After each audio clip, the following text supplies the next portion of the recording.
I'm Paul Perrello, and welcome to the Philly Factor. Well, whether you're a fan of American history, have lived in perhaps the most historic city of America right here at Philadelphia, or you're a transplant to our city, there's no mistaking Philadelphia is indeed historic for so many reasons, especially when it comes to the founding of the United States of America. There's no mistaking the city's role in the foundation of the United States and its role that has allowed Philadelphia to be known as America's first heritage world city. Did I get that right, George? World Heritage City. See, that's why I have the author here of the book to sort of clear things up for us. Well, with all this history that surrounds us, so many stories, famous and not so famous, where can you turn to find all this information in one place? Well, I really would recommend Independence, a guide to historic Philadelphia by Professor George Boudreau, America's first World Heritage City. This is the book. There you go.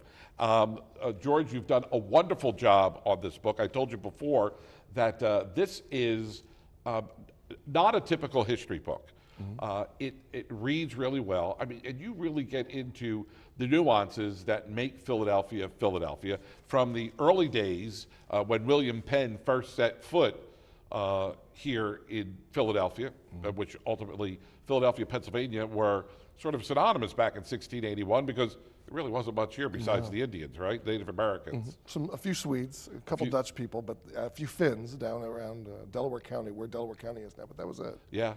And what made you decide to write this book?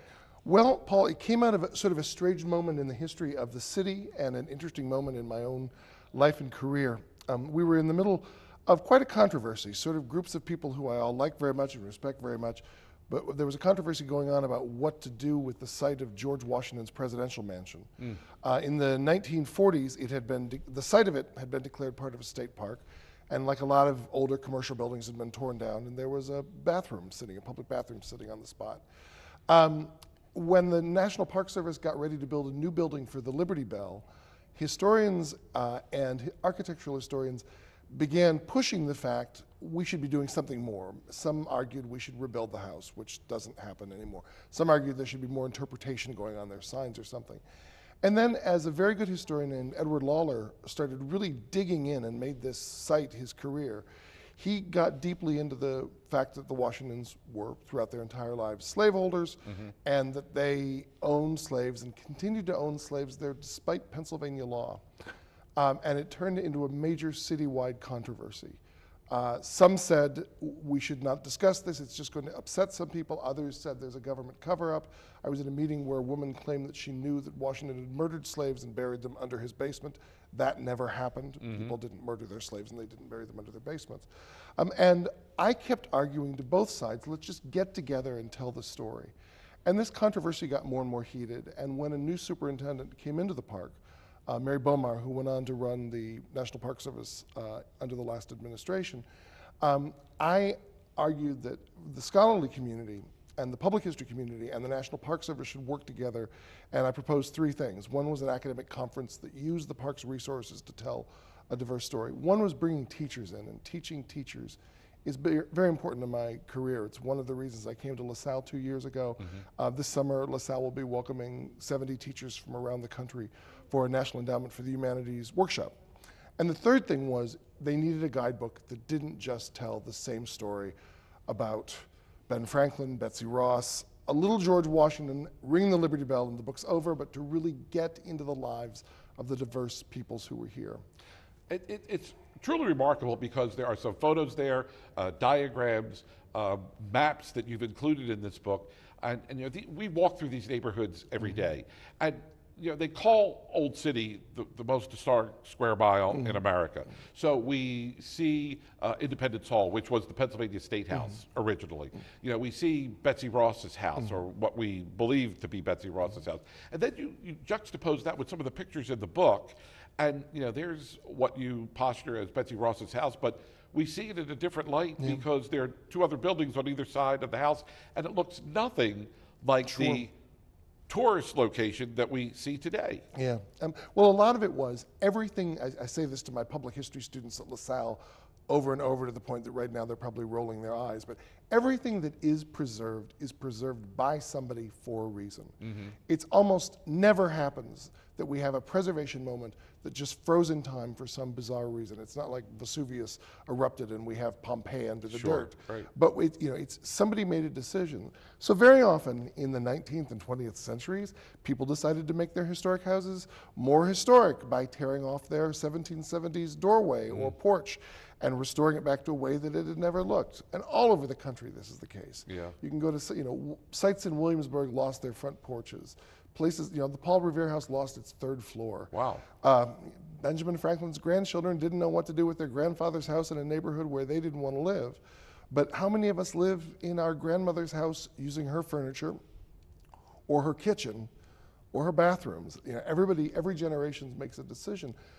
Every now and then we have a miracle of preservation. Yeah.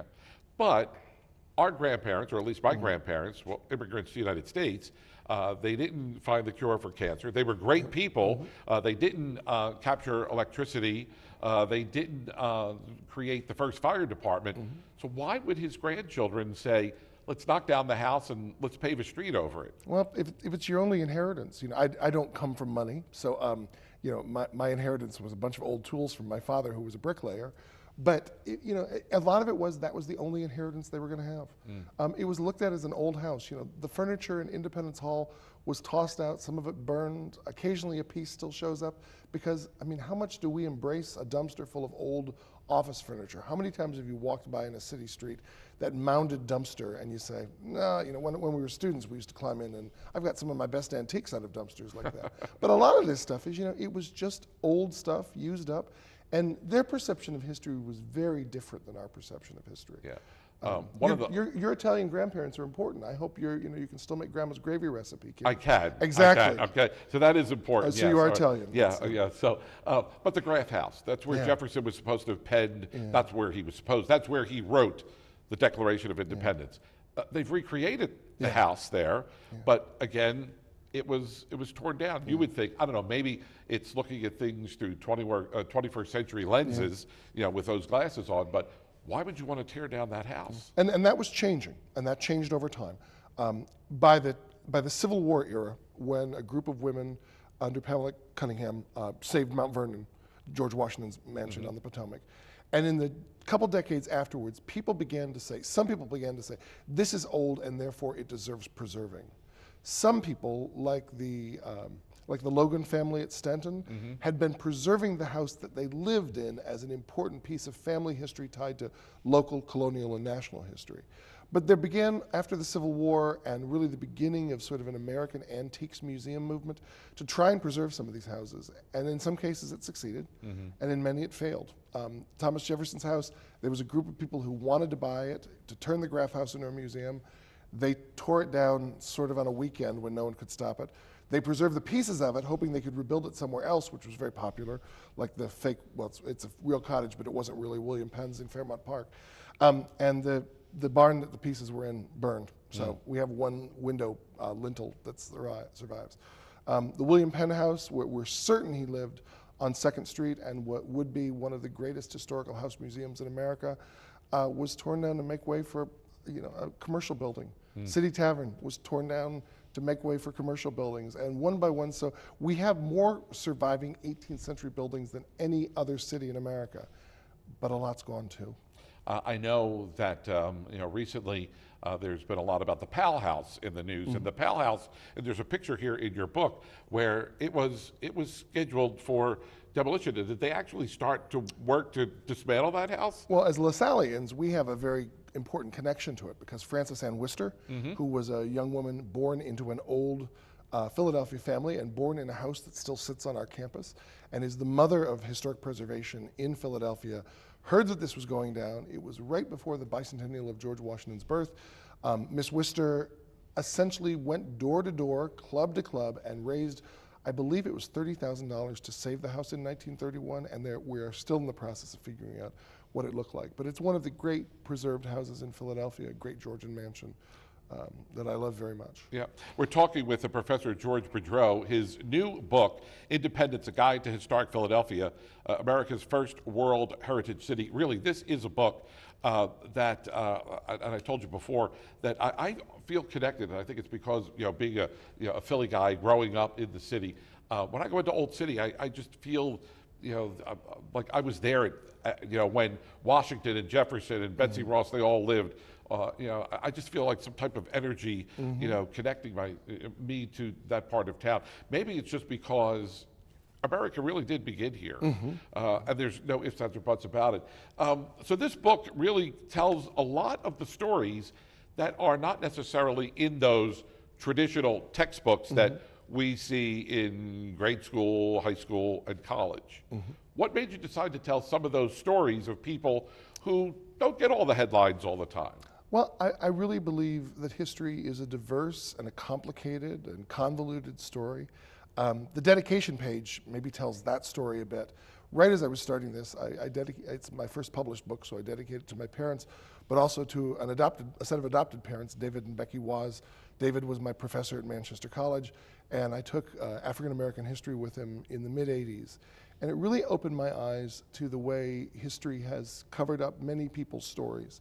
And when I heard the controversy going on around Philadelphia, that there was, some people thought it was unimportant, and the other side said it was a massive cover-up, I said, all we need to do is tell the story. So I really got into researching this, and I didn't want to have a book that had the blacks of Philadelphia or the slaves of Philadelphia. But what I decided to do was organize a book by spaces. So conceivably, and I'm told you can do this, you can walk onto one of the blocks that I described, stand there and use it. It's not a guidebook traditionally. It doesn't tell you to look up and see the green door here, and it doesn't ever tell you where the bathrooms are, which guidebooks are supposed to do. And it doesn't tell you where to get a cheesesteak, but obviously, I think we both had our fair share, right? We could find a cheesesteak together. But what I wanted to do was tell the story, and so much of it was, there's this incredible rich African American history to Philadelphia that has in many ways just been ignored. We haven't had a specific house museum, and really we have to be working on this. I mean, the fact that we discovered there were African Americans sitting outside the room where the Declaration of Independence was being written as servants, waiting to run errands for the men who were inside signing a document that said all men are created equal. That's a story that deserves to be told. So stories like the African Americans who were here at William Penn's time, of people who, of women who were so much a part of the story. And so often historic houses this is the Samuel Powell house. I think Elizabeth is actually the really intriguing character who lived there. She was a woman who couldn't be a part of the Continental Congress because she was a woman. And the glass ceiling that seems to be coming down, we hope now, was very much in place, but she was a key player. And to tell the stories of her interaction with Franklin, or Jefferson, or George Washington, who she became a friend and advisor to, is just telling the story. So that's what I tried to do block after block. And I'm a working class kid from Indiana. So there were times that I really understood my dad and my grandparents more as I got into the story of these artisans and craftsmen and farmers who were there in every image of Philadelphia you see. They're in the background, they're on the edge, but they were a central part of the story. And I think we lose sight, Professor Boudreau, that history is living, it's breathing, it's organic. But I think, at least my generation, when I grew up and sat in history class, whether it was here at LaSalle or back at high school at Bishop Newman, history was, this is the way it happened, this is the way it was, this is the way that it is. Close the book, it's over. Now we're, as a result of your book and other great books that have been written, we start to learn that, no, it's not an open and shut case. There's so much more, when you start to pick at it and you start to go deeper into the story, you start to learn some of these other stories that otherwise don't get told. I mean, traditionally, even my field is early American history, but LaSalle brought me here because I'm a public historian. I work with museums and the National Park Service and run internships and such. But what we're really figuring out now in this generation is your Italian grandparents, your grandmother's gravy recipe is as important in its way as Betsy Ross's flag. Maybe the flag's been known to more people, but I bet your grandmother's recipe tasted better. And we're getting in, how does your family connect? How does mine? Why do we come here? Why do we celebrate? For a long time history was great white men being celebrated for their military or political action. And now we're getting in more and more. I mean, what does a house mean? What does a neighborhood mean?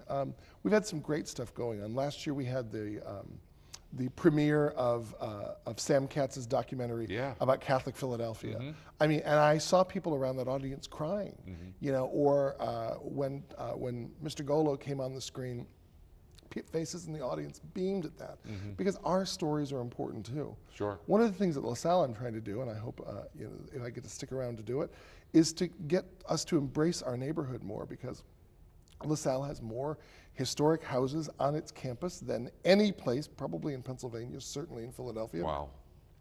We have 9 discernible, recordable historic sites. We have an amazing neighborhood to our south along the banks of what was once the Wingahocken Creek, what is now Belfield Avenue, got capped in the late 19th century. And this amazing architectural heritage, and one of my projects with my students this semester has been going into these places, and students are going to be working on researching them this summer.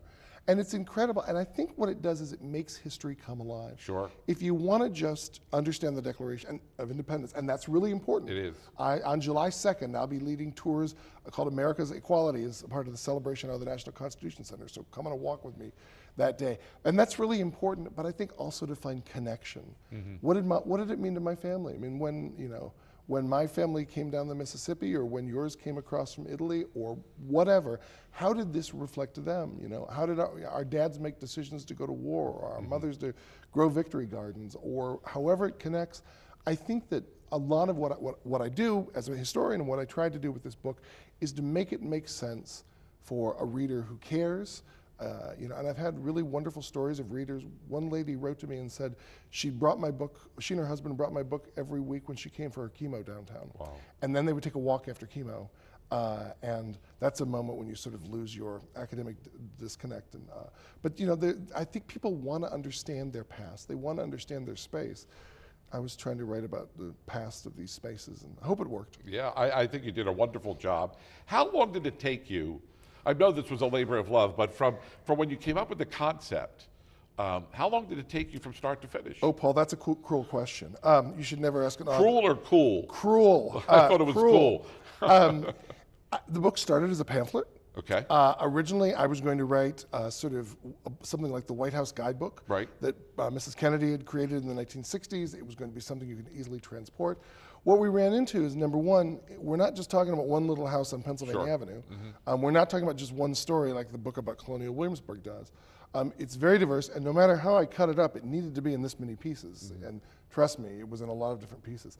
And the other thing that I really pushed for that made every press who accepted the manuscript cringe was the number of pictures. I don't know if my publisher, Bruce Franklin at West Home Publishing, would appreciate my announcing exactly how much we spent on rights and reproductions and hiring a photographer. Right. And Bruce is he's a very classically trained publisher. So when I said to him I wanted the ridiculously expensive, unique picture of Independence Square that's on the front dust jacket, he didn't flinch.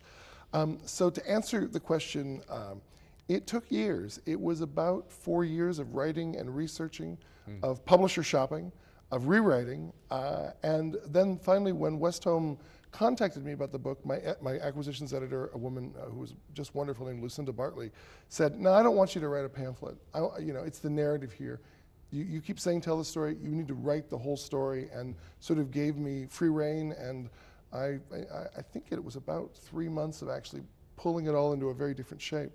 And I'm really glad we did this narrative history. I think Philadelphia and its historic preservation movement deserves this book to tell these stories. Yeah, I would agree. I can't put it down because I keep flipping, and I jump around a lot because I'll see a picture and then I find myself delving into that chapter to find the backstory to whatever the picture might be, like the Powell house. I mean, here's a house that was on the verge of collapse from the picture that that's in the book to what has been turned into one of those tourist attractions in Old City. So much of this work, look, you could, kiddingly with another show, somebody said, remember the old card catalogs at the library? And I do, but I'm sure many people don't. What's that, card catalog?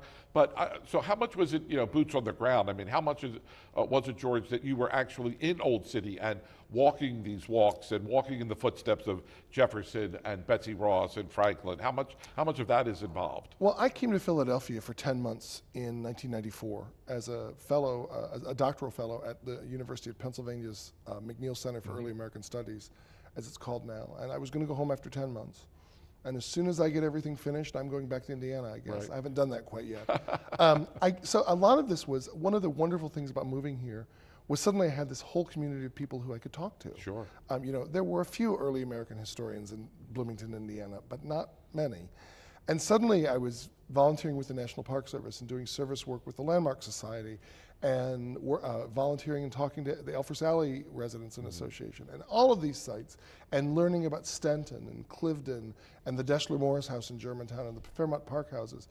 And so I suppose, to be honest, maybe the book took me 20 years to write, but it was a really intense period at the end. And I'm an old-fashioned, archivally trained historian, and Philadelphia has some of the best archives in the world.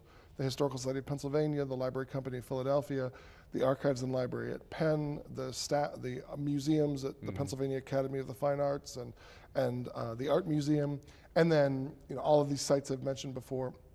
And then an incredible and I think untapped resource is the Archives and Library that's at Independence National Park. They have a wonderful staff, and I worked closely with their administration, with their curator, Carrie Dethorne, Doris Finelli, who is the chief of Coxey Toogood, who's the chief historian. And when the park was founded, remember, it would be like trying to turn Olney into a national park. Right. The park bussed in a bunch of historians, a bunch of archivists, and they started collecting things, much of which, imagine this, you talk about card catalogs. The NPS created a card catalog in the 1940s, 50s, and 60s, where literally they were having people sit there on old manual typewriters, typing out the cards.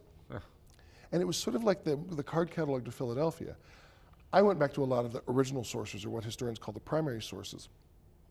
But a lot of it was, it's just fun to dig. It's hard to stop writing. Yeah. It was very hard the day that I set this to be told I couldn't write any more in it, and I'm not allowed to change it now.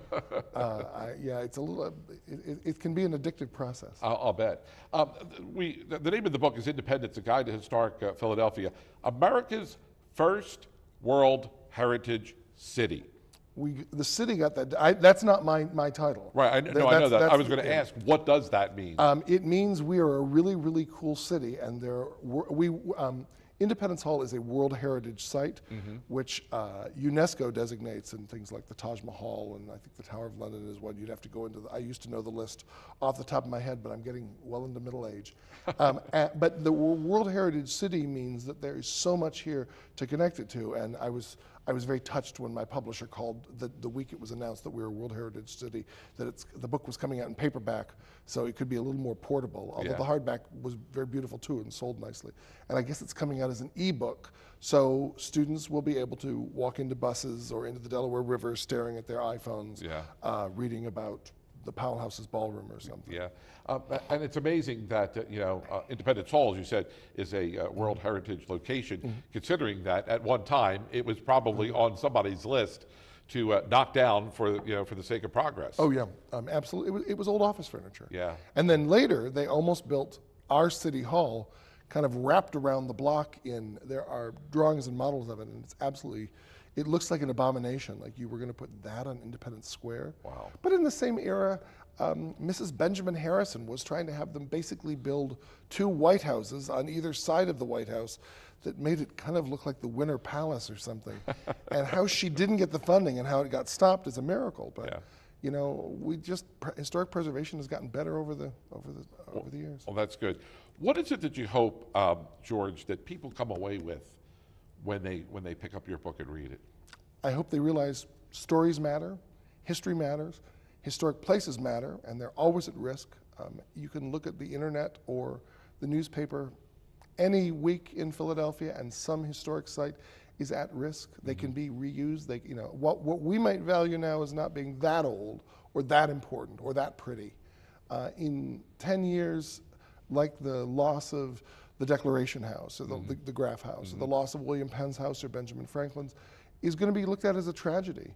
And when the National Park Service took over the site of the Declaration House, there was a hot dog stand sitting on the site, which we look at now and say, How was this allowed to happen? Yeah. So I hope people will realize that history matters, historic sites matters, preservation matters, and stories matter. Yeah. We're a diverse people. We always have been. That our ancestors had to deal with the prejudice against us, the prejudice we face. Everybody's gone through this, and I hope people will open their eyes and say, African American history didn't start in 1963. Women's history didn't start in 1979. So I really wanted to talk about the diversity here at the start. In the minute that we have left, from your perspective as a professor of history here at LaSalle, do students today appreciate our history? I think so. Some start the class day one saying, I hate history. Some write on my teacher evaluations here at LaSalle, I hate history, but I love this class. So I've got to scratch your head on that one. I think young folks always don't necessarily grab it. I got involved as a public historian when I was 14 years old. Wow. That's pretty unusual.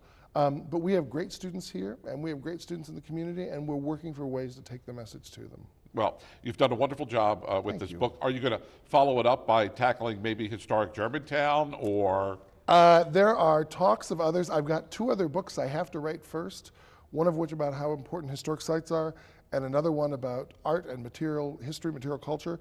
And then we'll get done with next semester, and we'll see what I'm typing at that point. But there is a lot. I'd love to do more. And I'd love to take the story up into the 21st century. Absolutely.